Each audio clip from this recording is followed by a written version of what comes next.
एक आदमी जो सात्विक है उनको आप जानबूझ करके वर्ड इस्तेमाल करते हैं कि बिरयानी, इनकी इच्छा है, इनकी श्रद्धा है, बोलते रहे, मैं उस पर जवाब नहीं दूंगा, पहली बात। दूसरी बात, इन्होंने झूठ जो कहा कांग्रेस पार्टी को बिहार को लेकर जो घृणा है उस पर मैं बताता हूँ। इन्होंने कहा कि वो चुनाव प्रचार में निकल गए, बिहार में कोई चुनाव नहीं चल रहा है अभी। बिहार में मधुबनी में 13,480 करोड़ रुपए का जो डेवलपमेंटल प्रोजेक्ट था उसके लिए प्रधानमंत्री जी गए थे पंचायती राज के दिन।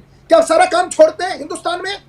हम डेवलपमेंट भी करेंगे और पाकिस्तान की ठुकाई भी करेंगे, और देश के भीतर जो गद्दार और आतंकवादी है उनकी भी ठुकाई जारी रहेगी और जनता भी इनको ठोकेगी। मैं लिख के दे रहा हूं। अब मैं आता हूं आपकी बात जो आपने मुझसे पूछा था, मैं आपको बता रहा था, उस समय मेरा फोन कोड कट गया। दुनिया की सबसे ताकतवर एजेंसी है मोसाद और उसको CIA का बैकिंग है। 1200 से 1400 लोग, जिसमें करीब 400 लोग आर्मी के थे, उनकी हत्या हो गई जम्मू एंड कश्मीर में, इजराइल में।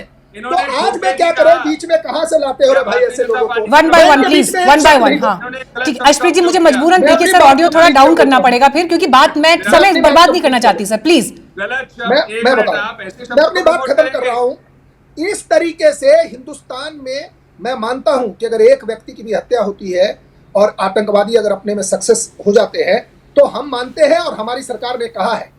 लेकिन मैंने आपको कहा, इस देश में प्रधानमंत्री को उसके बॉडीगार्ड ने गोली मार दिया।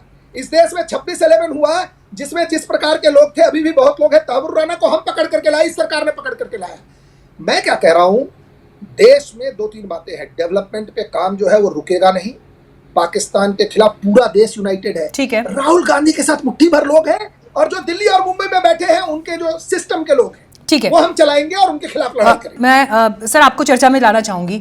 देखिए देश में सर जो ये जिस तरह के ये पॉलिटिकल बयानबाजियां हो रही हैं, मैसेज तो सर बाहर तक भी जा रहा है ना, दूसरे लोग भी इस चीज को देख रहे हैं। एक ऐसा समय जिस समय आपको यूनाइटेड होकर आतंकवाद के खिलाफ संदेश देना है, जो एक हफ्ते तक दिया भी, लेकिन एक हफ्ते में राजनीति की चाल बदल गई। ये कितना डेंजरस है सर, बताइए। मेजर जनरल राजन कोचर, ये सवाल मेरा आपसे है सर। देखिए, you have to understand one thing. देश में आप जो बोलते हो पब्लिक प्लेटफॉर्म्स पर, वो एक देश की एक पब्लिक की आवाज है। आपको इलेक्ट किया है, आप एक मेंबर ऑफ पार्लियामेंट है, आप एक MLA हैं, आपको लोगों ने इलेक्ट किया है, और जो एक पब्लिक फोरम में आप बोलते हो वो एक देश की सोच आप और अपनी सोच सामने रखते हो। और अगर ये सोच एंटी नेशनल है या ये देश के हित में नहीं है, देखिए आज ये आपको देखना पड़ेगा, नॉर्मल सिचुएशन नहीं है। नॉर्मल सिचुएशन में अगर आप बोलोगे, हम उसको डेमोक्रेसी का हिस्सा मानेंगे कि ओके ठीक है, डेमोक्रेसी में आपको आजादी है, आप जो बोलना अपना चाहते हैं। आज की सिचुएशन में जब देश के पास एक बहुत बड़ी एक चुनौती है और हो सकता है मोस्ट लाइकली एक लड़ाई पाकिस्तान के साथ हो जाए, मैं चाहता हूं ना हो, बट सर्कमस्टांसेस को कोई बदल नहीं इसको सकता, और जिस तरीके से हम आगे बढ़ रहे हैं चांसेस उसके बढ़ते जाते हैं। तो इस टाइम पे पॉलिटिकल मैच्योरिटी होना बहुत जरूरी है।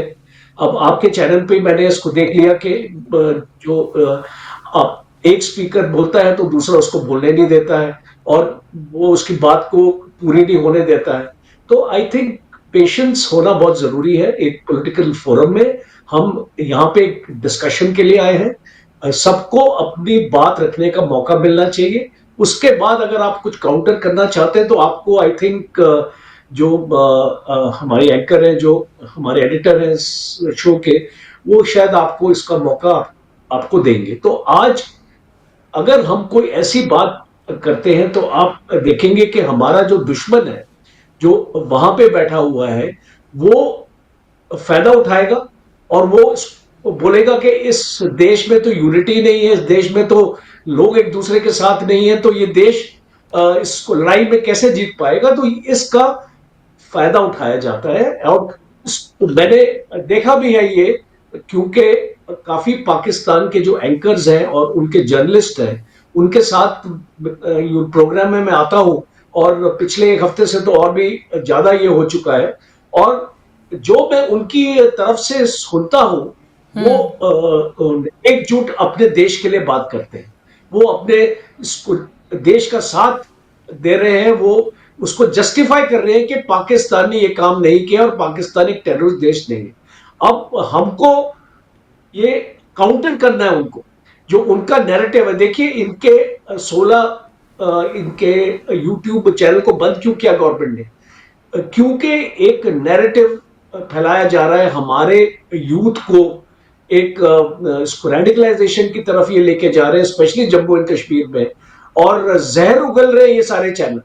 तो अगर हमको इनको काउंटर करना है, मैं आप सब लोगों से रिक्वेस्ट करूंगा, आप अपने पॉलिटिकल लीडर्स से भी एक जो हमारी जो रिक्वेस्ट है इसको यहां से लेके जाइए जी कि जब तक ये चुनौती देश के सामने है, हमको एकजुट और एक भाषा में बात करनी चाहिए। और बाद में बिल्कुल जो आपके गिले शिकवे हैं एक दूसरे के साथ, आप निपट सकते हैं बाद में। अभी वक्त नहीं है इस चीज का। बिल्कुल